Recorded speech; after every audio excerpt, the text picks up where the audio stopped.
Well, morning. Thanks for joining us for this Friday morning where we're doing another developer coffee chat. I'm joined this morning by the lovely Mahesh. For those of you who haven't met Mahesh yet, Mahesh is the, what do we call you? Or I think so. BA will work. Mahesh is the BA on the API development team. He's the guy who we turn to say, how do we scope something out? How do we flesh something out? And he's actually engaged with a number of you around the endpoints as we explore what they look like. So, Mahesh, what are we talking about today? Hello, everyone. Good morning. We're going to be talking about the 2014.4 release, what it means for you guys, and then what you can look forward to in the next release, which is 2014.5. Excellent. He can do my job more often. I like it. All righty, cool. So let's get this on the road. 2014.4 release went out to market just recently. What were some of the highlights that were in there from a product point of view before we get on to the API point of view? All right. I think from the product point of view, we did some key changes in terms of improving the performance, and then some bank feed related changes by adding the closing balance for the given account. I think performance and bank feeds were the two key areas from a product point of view. Performance, particularly with large files. We heard customers saying, once the files get over a certain size, there were some performance issues, and so we've worked quite extensively on those side of things. The bank feeds information was, closing balances, bringing the closing information across, as well as, and it's probably not something that developers particularly interested in, but we know that our partners love it, is an approve all button on all the bank feeds. So it saves a hell of a lot of time for people going through and going approve all sort of stuff. Okay, so enough of the product stuff. API, there's been a bunch of things released in the API space. Let's start with the purchase orders side of things. Yeah, I think this has been one of the big pieces which was missing from the API. Purchase orders is going to help. So we have purchase orders, and it supports all the different layouts such as item, service, miscellaneous, and professional. And the API also lets people to convert purchase orders into bills. What it means for our developer community is that anyone who is dealing with advanced inventory or with warehouse management systems will be able to create purchase orders for any of these layouts and then eventually convert them into bills.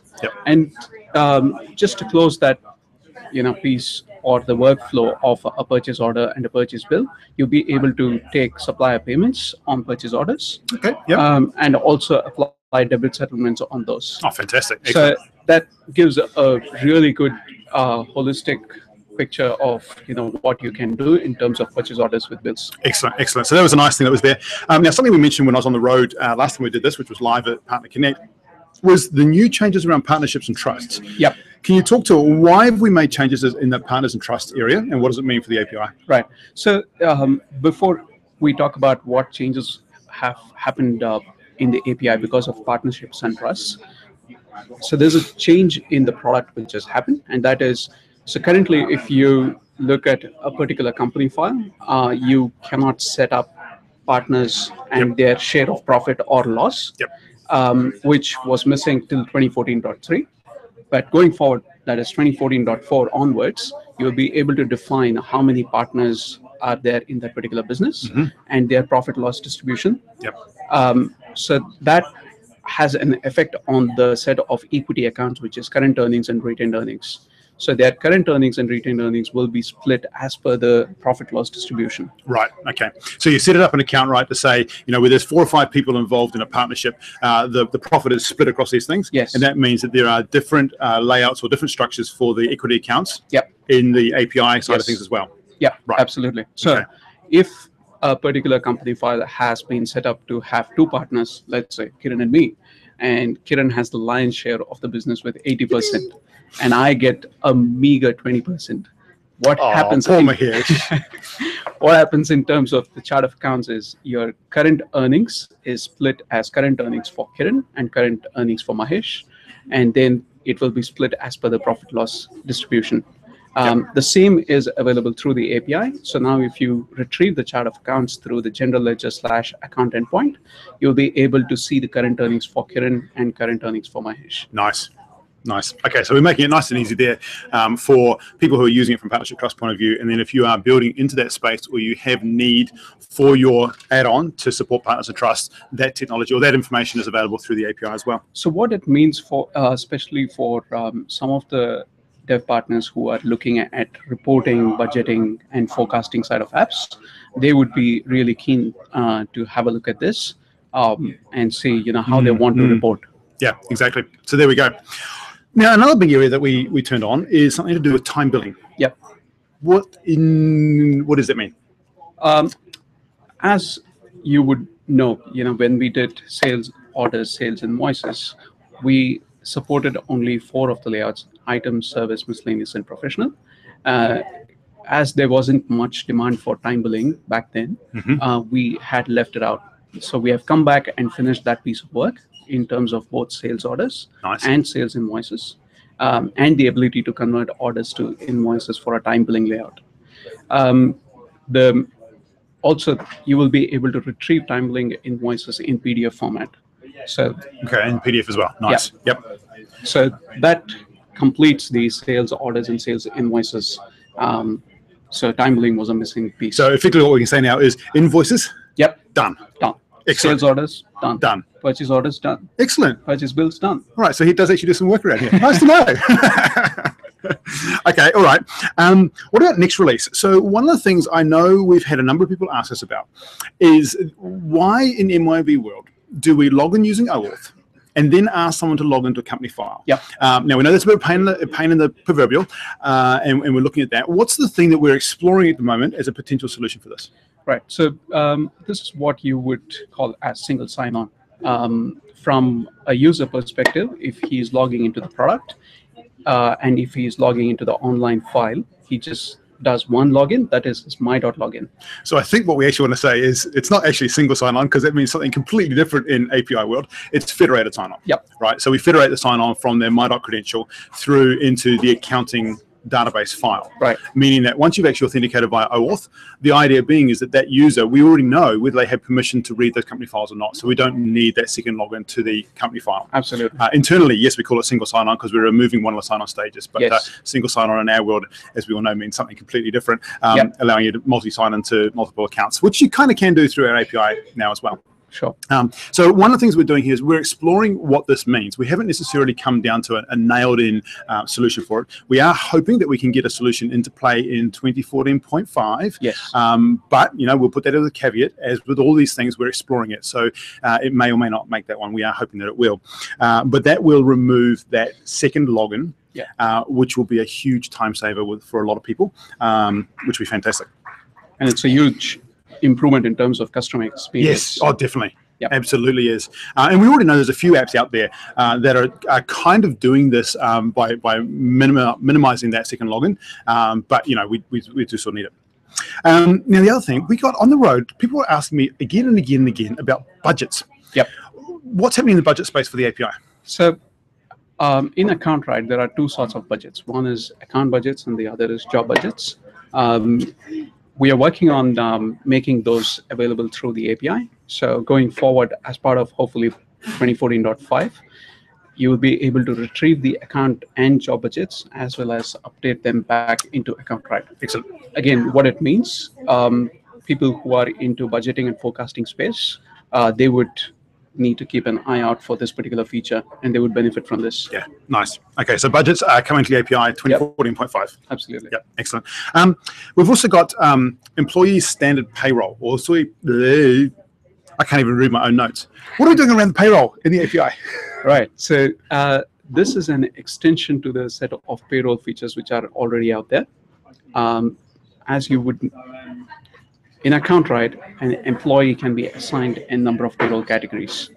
But then AccountRite also says, here is your standard pay template, which you can use whenever you do a pay run. Right. Which was not available through the API. But going forward, say 2014.5, it will be available through the API, and users will be able to retrieve and update that particular standard pay template. Cool, fantastic. So more changes coming to the employee side of things for those of you who are doing payrolls, pay runs, that sort of information. Absolutely. Where you need to update that will be coming to the API. Now I'm actually going to get that guy to come and join us for a split second. So Sure. if you want to come and stand over here as well, because as we talk about, you know, you all know who Dharmesh is. Yes. Yeah, right, great. Dharmesh, the world Dharmesh. We've talked about the updates and bits and pieces. Now, you sent an email out to our community last week with something special in it that we would like them to fill in. What was that? Yeah, so we're doing a survey to identify what you want in the API. So it's a very small survey. It's just got 7 questions, and it takes 2 minutes for you guys to fill in. We just want to know what you want in the Contract API as well as the Essentials API, so we know how to prioritize the work that we move forward. Excellent. Perfect. Cool. You can go back over there now, because, you know, whatever. So we've had a pretty low turnout on that survey. So one of the things we're putting into here is, you know, look, we get a lot of feedback from you when we're on the road that you want input into our roadmaps. You know, we do put out the opportunity for you to have input into our roadmaps. And then we sort of sit here and scratch our heads a little bit as to, hey, we've put this out there, and we've even got, there are vouchers on that, you know, a couple of $100 worth of JB Hi-Fi's vouchers out there for you, for recognition, for you giving up your time. And we've had, well, let's say we've had less than 10 people fill it in so far. So out of, you know, 1,700 odd people, that's a pretty low turnout. And yet, when we're on the road, we have easily more than that telling us, oh, we'd love this, we'd love that, we'd love the next thing. So please do make an effort to fill those things in. We really would love to know more about what it is that makes an impact in your world. And look, if there's something that you want that's not covered by that survey, drop us a note, let us know. We are dead keen to keep filling this guy up with more information about what you want in the API, what you need tweaked or adjusted or changed. And that's where Mahesh gets involved in and digs into that and discovers what are the values for that. So please make sure you go and fill that out. Absolutely. So this survey is one of the key things that feeds into our prioritization list, and definitely is. You have your say through the survey. Yeah.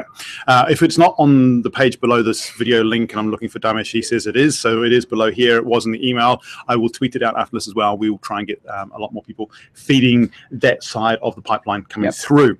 Now, Dharmesh also mentioned Essentials. Essentials is included in the survey. What's happened in the Essentials world? Do you... Yeah. I threw him that one because I don't think we prepped that one. So we've got things like a new stack. What does a new stack mean in Essentials world? Okay, right. Really sure. Wow, I'm glad this is live, you know, so that, you know, the whole world can see this. Essentials has got a new stack. The team has spent a lot of time looking at some of the usability and stability issues around it, and so there's some new features that have happened there and some new back-end bits and pieces to improve that stability, which is fantastic news. We were having some connection issues at times for the Essentials API. Those have been resolved. The other thing is that the team are actually working very hard on a whole bunch of usability updates to the product. That's taken focus away from the API at the moment. So the API is stable and in a place where a number of people can integrate. In fact, I think we've got about 13 or 14 companies who are actively coding against it at the moment, and we've got 4 or 5 in market now, and more growing all the time. So there's a ton of stuff in there. There are some key ones that are missing, banking and a few things like that, but those will come on board over time. So right now the API is there, it is up and running. You know, if you've got a point of sale system, if you've got reporting systems, if you've got a job management system, if you've got, actually those are probably the key ones. Invoicing, you can integrate now against that API, no worries whatsoever. So do get on and get involved in that API. There will be some more updates coming for that one as well. Okay, so I'm looking at the script here.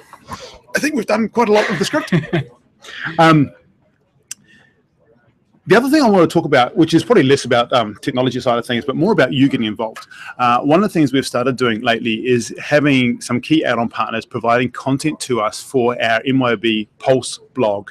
The MYOB Pulse blog, for those who are unaware, is one of the top 4, I think, business blogs in Australia. It gets something in the vicinity of 40 to 50,000 visitors a month to it. So it's a great place to build a bit of promotion. We do, from time to time, blog on there about new add-ons that are added to the site. It's a little bit of a hard line sometimes because we don't want to just be seen as a sales pitch down there. It needs to be more educational. And in fact, that entire blog has moved towards resources and information for business owners. So if you look at the sort of things that are on there, there's some really great tips about starting up a business, how to manage your cash flow better, and a whole bunch of things. The reality is, as you've heard us talk lately, is we're trying to set you up as experts in the market in a lot of these areas. So there's a great opportunity for you to provide content to us for that site. And we've set up a couple of add-ons recently, just put them in touch with that team to say, you know, here's some guys who can provide extra content around, one was around debt management. So tips and tricks and ways to manage debt in your business. The other one is around accounting advice and information. If you are creating content for your own blog that is generic, expert style sort of content, let us know. We'd love to put you in touch with that team as an opportunity for you to build your brand, build your awareness in the market. Less about you selling directly, but there will definitely be an opportunity to then say, hey, here's some of the add-on tools that support this sort of space and drive that whole thing. So if you're looking for those sort of opportunities, let us know as well. Right, I think we've covered quite a fair bit this morning in that sort of time. Did you have any other notes? No, I think we have covered pretty much everything. Cool. Damesh is giving me the thumbs up saying that's all great. So that's our developer update for this release. As usual, keep an eye on our blog, keep an eye on the Twitter stream, keep an eye on the emails that we send you out. If you've got any questions, you do sing out and get in touch with us. We're here to talk to you more and more. Good news is we are right now planning Roadshow for February. And within the next week or so, there will be some information shared with you about early expression of interest on that. So keep an eye on that. There'll be an opportunity for you to be involved. And it looks like at this stage, we're going to be having exhibition opportunities in Auckland, Brisbane, Melbourne, and Sydney. So that'll be fantastic. It'll be really, really good. And that'll be, again, like Roadshow last year, it'll be a half-day event, and it will be across the accountants division and the business division, which means that you'll be exposed to a much wider audience. Again, like Roadshow last year, where we had, upwards of 600 to 1,000 people at different venues. So we're looking forward to it. We'll try and get those expression of interest out pretty soon for that one. Otherwise, rock and roll. Have a fantastic weekend. And remember, we're here. Reach out to us. Cheers. Have a good weekend. Bye. Cool.